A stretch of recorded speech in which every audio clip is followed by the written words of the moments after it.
आजकल शादी विवाह में पूड़ी खाया जाता है, पूड़ी, पूरी, तरकारी, पनीर, पुलाव, और कहा है mix veg, mix veg, buffalo system आ गया, खूब बढ़िया। वो खाते हैं ना हाथ में लेके। अच्छा ये बताओ, आदमी खड़े खड़े खाते हैं? भगवान बनाए हैं बैठ के खाने के लिए, लेकिन नहीं, हम विकास कर गए हैं, मनुष्य से पशु बन गए, खड़े खड़े पा रहे हैं। तो हम विरोध नहीं कर रहे, व्यवस्था है तो खाइए, कोई बात नहीं है। लेकिन उसी में हमारे पूर्वांचल में कवि हैं, उसका नाम रखते हैं कुकुर भोज। कुकुर समझते हैं? हाँ। वो कहते हैं उस विधा को खाने, कहते हैं कुकुर भोज है महाराज, जैसे टूट पड़ो, कभी जीवन में खाने को नहीं मिला है।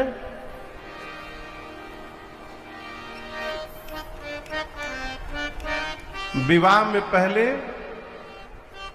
पूड़ी नहीं खिलाया जाता था, क्या खिलाया जाता था? चावल दाल। अब इसका भी कारण समझिएगा, बड़ा वैज्ञानिक कारण मैं आपको सुनाऊं, जो मैंने सुना है, मैं आपको सुना रहा हूं। आज भी हमारे यहाँ का तो बांदा का नहीं मुझे मालूम, घर में कोई भी मांगलिक कार्यक्रम हो, उसके एक दिन पहले और बाद में भतवान होता है। यहाँ होता है भतवान होता है। उस दिन चावल दाल बनता है, कढ़ी पकौड़ी बड़ा वड़ा बनता है, और जितने अपने ब्लड वाले हैं गांव में, गांव के लोग हैं, उनको बुला करके चावल दाल खिलाया जाता है, भतवान। यहाँ भी होता है बांदा में, यहाँ भी होता है। क्यों? पहले किसी भी मांगलिक कार्यक्रम में चावल दाल खिलाया जाता था, आजकल पूड़ी खिलाया जाता है। चावल दाल इसलिए खिलाया जाता था कि चावल दाल एक ऐसा भोजन है जिसको मिला करके खाया जाता है।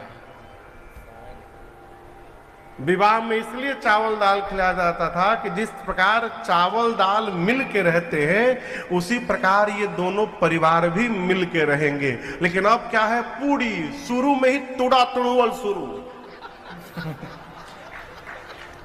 पूड़ी कैसे खाया जाता है? तोड़ तोड़ के। तो जिसका प्रारंभ ही तोड़ से हो रहा है, वो आगे कैसे चलेगा?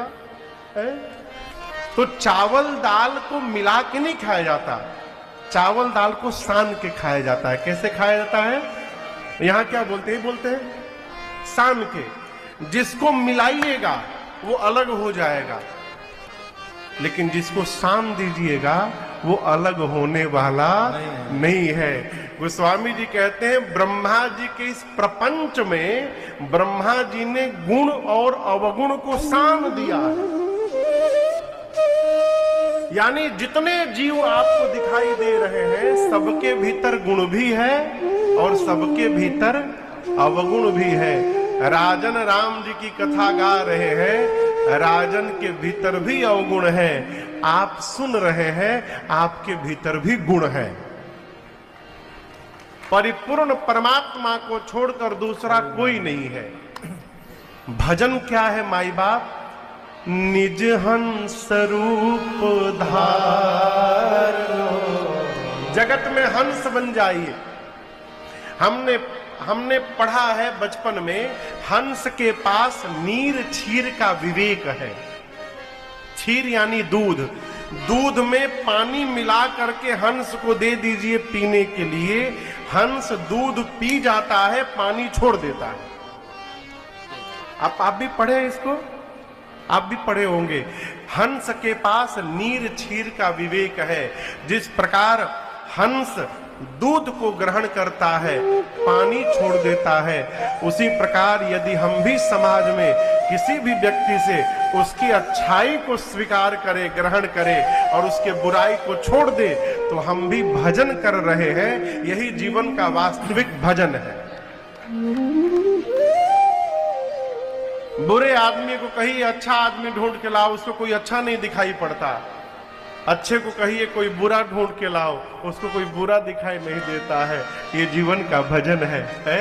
कबीर दास जी कहते हैं, अरे मन की तरंग मार लो, यही हो गया भजन। और आदत बुरी संभाल लो, यही हो गया भजन। हम क्या कर सकते हैं ये योग्यता नहीं है, हम क्या करने से अपने को रोक सकते हैं ये योग्यता है। आप समझ रहे मेरी बात को? बात थोड़ी टेढ़ी है। हम क्या कर सकते हैं ये योग्यता नहीं है, हम समय परिस्थिति आने पर क्या करने से अपने को रोक सकते हैं ये योग्यता है, ये क्षमता है?